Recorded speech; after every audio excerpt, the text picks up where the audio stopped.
Assalamualaikum again. Adik-adik, Kak Laila harap you are Alhamdulillah healthy hari ni. Hari ni 20 Jun 2021. So, sekali lagi lah ya.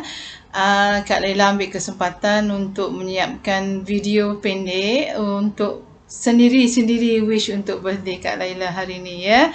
Alhamdulillah Allah Maha Kaya dengan rahmatnya Kak Laila dihidupkan sehingga menjadi 50 tahun wanita pre-menopause age. Ya, sungut keluar terus pre-menopause age ya. So saya adalah pensyarah nutrisi dan bagi saya tidak ada masalah menyebutnya ya.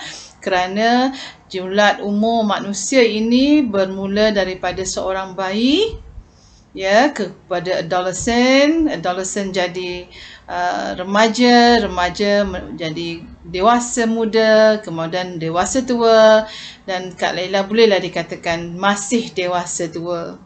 Ya, ada harapan, alhamdulillah, ada rezeki Allah panjangkan sehingga 60 tahun lagi 10 tahun, maknanya masuklah warga emas. So kita melihat ke belakang ya. So bagi Kak Laila, my pre-menopause age doesn't mean that I akan akur dengan perubahan-perubahan hormon ya. Saya tahu ada perubahan hormon. Dan hari lahir saya tahun ni pertama kali dalam hidup saya buat video dan saya paparkan di YouTube channel saya, Madam Laila's channel. Sebelum tu, janjilah pada Kak Laila ya. Mission Kak Laila, my vision Kak Laila kata untuk set up Autism Center.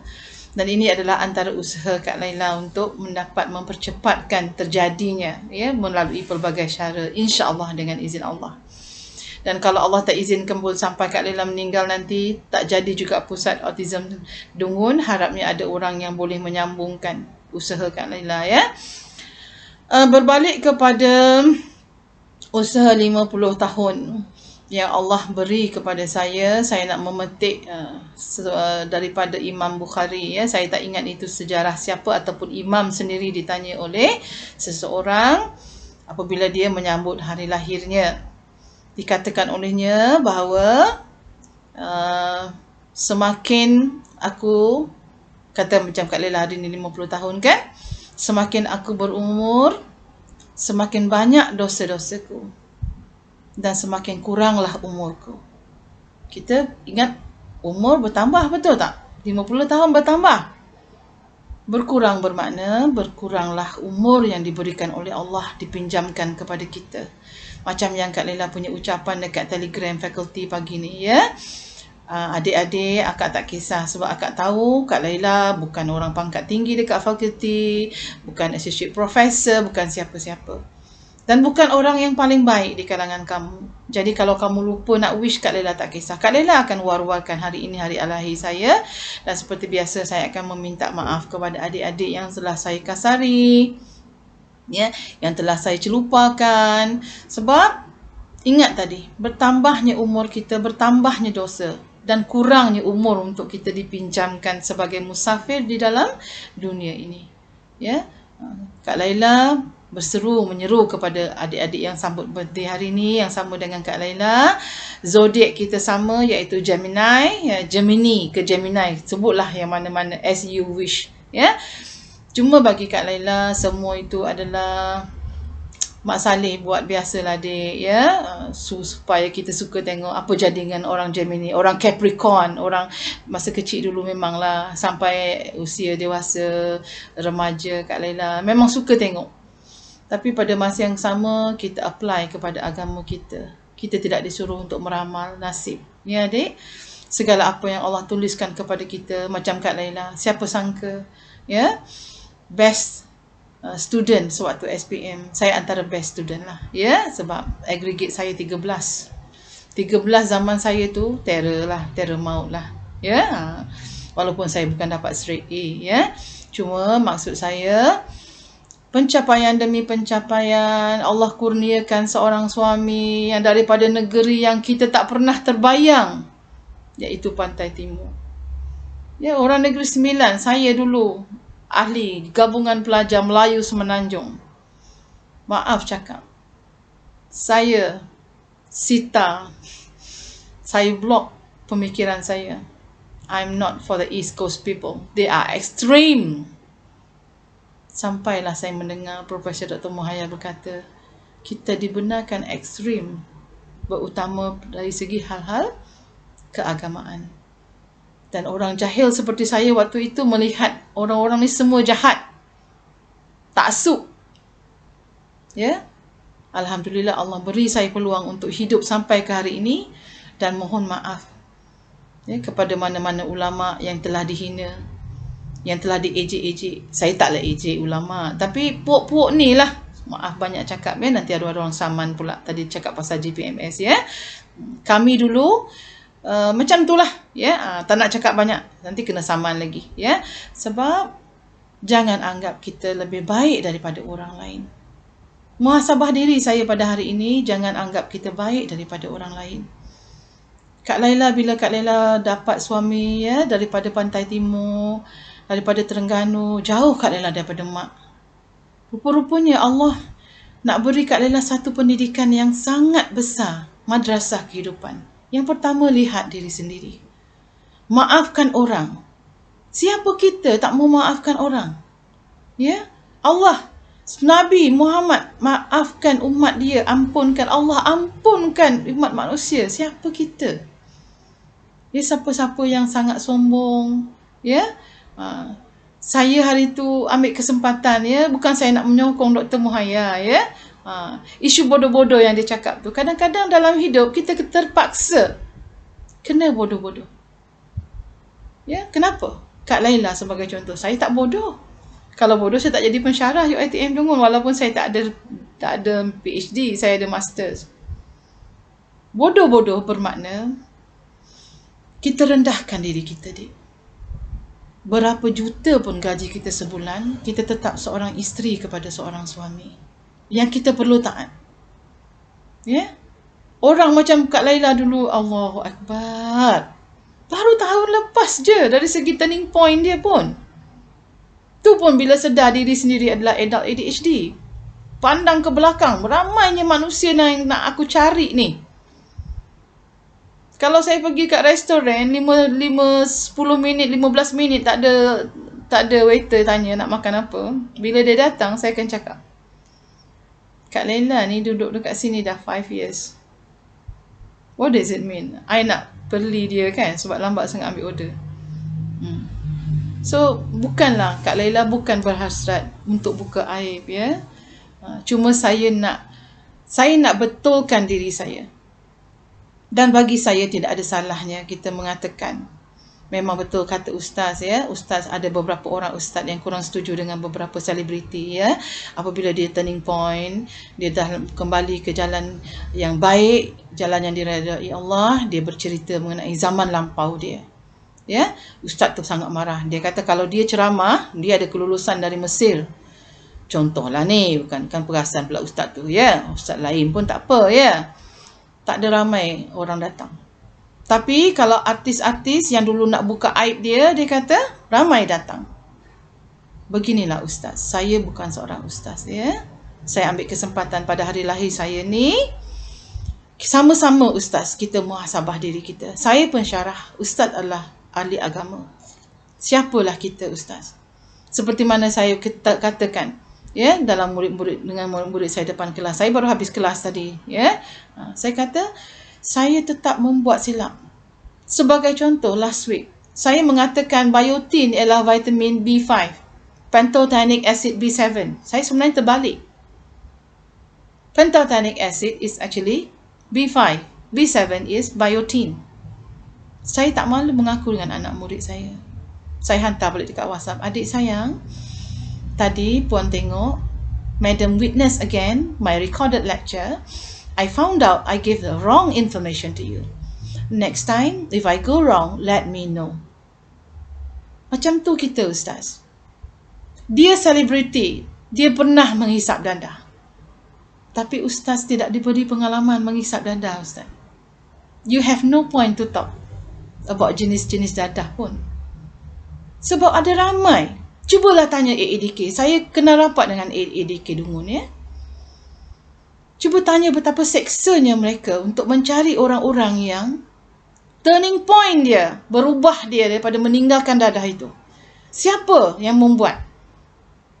Antaranya saudara yang bernama Aming Spring itulah yang telah membawa anak-anak ni semula, ya, ke jalan yang benar. Ya, sebab kalau saya sebut mengenai turning point, turning point saya adalah apabila Allah beri saya 2 anak istimewa, Ustaz. Kalau kita fikir, Ustaz, siapa yang tidak mahukan PhD, Ustaz?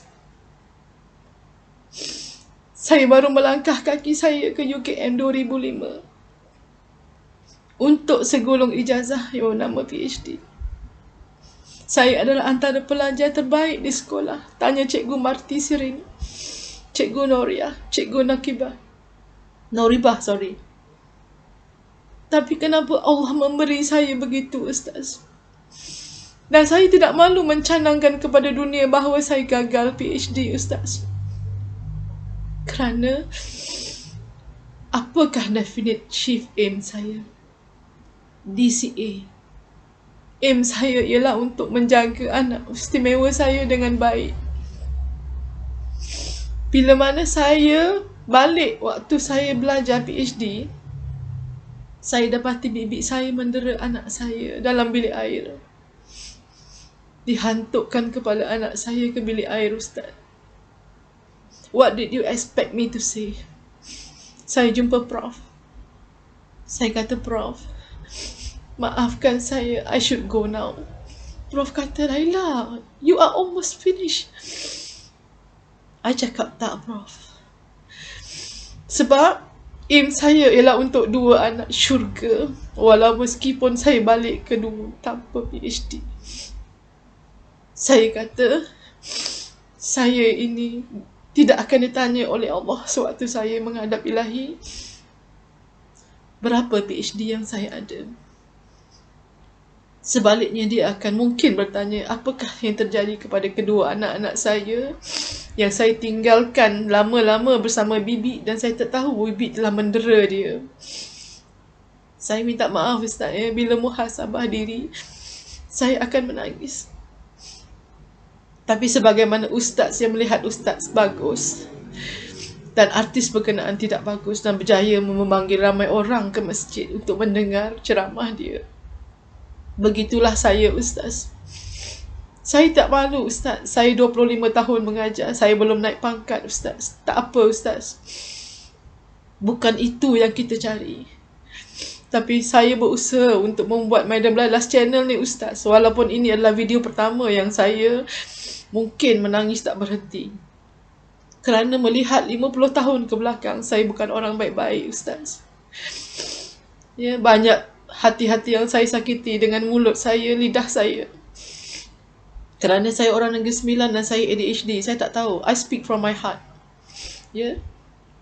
Sebab itu saya tak kesal.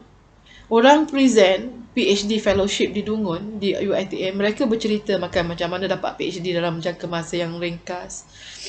Ceramah saya bertajuk, Why I Fail My PhD. Antara sebab kesilapan saya adalah saya tidak fokus.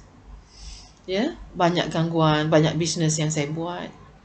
Sebenarnya bisnes saya buat tu untuk survival saya di Bangi, sebab waktu itu anak saya tengah mengganas dan banyak harta benda dah dimusnahkan. Sekarang pun peti air saya pun dah tak ada freezer kan. Freezer saya dah tak ada air batu kan, saya kata. So saya kena hari-hari beli peti air, hari-hari beli. Sebab itu saya berniaga, ya. Dan antara sebab yang lain, saya membuat obesity among Malay married women dan saya menggunakan semua software yang diperlukan dan saya belajar sendiri buat. Saya tidak upah orang untuk key in data. Saya upah untuk sebahagian dengan satu student Cina di UPM. Sebab saya tak pandai menggunakan Nutrical, ya. Yang lain tu saya buat sendiri. Untuk analisa IPAC dan sebagainya, semua saya buat sendiri. SPSS semua saya buat sendiri. Ya, Envivo. Tapi saya dapat ilmu walaupun saya tak dapat PhD. Ya. So untuk ustaz, bukan hanya ustaz lah, kebetulan saya mendengar, ya. Kadang-kadang bukan kita buka aib, Ustaz. Ya, saya rela, ya. Saya buka aib tak apa, saya di M45. Student saya tahu dah 25 tahun saya mengajar, saya belum 52. In fact, saya reda kalau saya meninggal dalam keadaan saya tak naik pangkat. Tetapi, apa yang penting adalah kita di sisi Allah. Ya, berapa kali kita muhasabah diri dan berapa kali kita memaafkan orang, Berapa banyak yang kita dah belanjakan untuk kemaslahatan ummah. Dan berapa banyak kita simpan untuk diri kita dan kita makan yang sedap-sedap. Ya. Mulai sekarang adik-adik yang dah sampai 40 tahun, ya, terutamanya Allah berilah 40. Mak Saleh said, life begins at 40. Tapi Kak Laila terus terang, ya, begins at 40 means kita kena mula muhasabah diri. Ya, Kak Laila bukan nak cakap Kak Laila baik, ya, Dek. Antara usaha Kak Laila adalah melupakan muzik-muzik yang Kak Laila suka. Kak Laila bukan tak suka menyanyi. Kak Laila penyanyi, ya, Dek, daripada sekolah sampai universiti. Tapi alhamdulillah saya tukarkan nyanyian saya kepada hafazan-hafazan saya. Doakan. Ya, seandainya saya pergi, at least koman-koman buruk-buruk pun nak menghadap Allah, saya lepas Al-Baqarah satu surah. Ya, doakan Kak Laila. Ya. Yang surah pendek itu, mari kita sama-sama. Ya, dan untuk COVID ni saya dah beritahu, tolong hafalkan. Saya at-Taghabun tu sikit benar, baru 6 ayat saya dapat. Hari-hari saya buat. Ya Allah, ya Tuhanku, adik-adik yang muda-muda, boleh tak kalau sambut penting macam Kak Laila hari ni 50 tahun, awak sambut 10 tahun. Jom challenge ourselves. Banyak mana yang kita boleh menghafal ayat-ayat cinta daripada Allah. Menghafal dan mentadabbur, ya, adik. So, yang baik daripada Allah, yang kurang daripada saya. Maafkan saya. Sebab apabila saya bercerita mengenai PhD saya yang telah terbekalai, terkubur itu, tak boleh saya nak elakkan. Air mata saya keluar, dan terutama bab muhasabah diri. Kepada rakan-rakan satu fakulti, satu UKM sana. Ya. Suami saya yang paling dekat. Juga mungkin pernah saya laserkan beberapa kali. Ya. Saya mohon maaf, sayang. Ya. Saya bersyukur sebab abang banyak mendidik saya, ya. Cuma saya nak minta maaf lagi kepada ustaz yang saya sebutlah, ya. Bukan hanya ustaz seorang itu, ramai orang yang kadang-kadang sesama ustaz pun dia sama-sama berdengki sebab dia manusia. Saya tak boleh marah, tak boleh hejek, saya pun manusia. Of course saya dengki tengok orang naik 52. Ya, Nek. Apa pun, ya, saya mohon maaf, doakan saya dipanjangkan umur, dimurahkan rezeki. Tak mau umur yang panjang, nak umur yang berkat. Dan doakan Kak Laila sabar setiap hari, ya. Tajul iman, ejek-ejekkan saya, ya. Selalu kejar-kejarkan saya, tarik-tarik pakaian saya ke, dia tak buat lagi tarik pakaian saya, tapi dia, kalau saya semayang tu kadang-kadang dia tarik telekung saya, ya. Ataupun dia tumpahkan sesuatu dan sebagainya. Banyak benda yang dia buat lah, ya. So, saya tak jemu dengan pelbagai ujian daripada anak saya anggap dia sebagai hiburan. Ya. Assalamualaikum warahmatullahi wabarakatuh.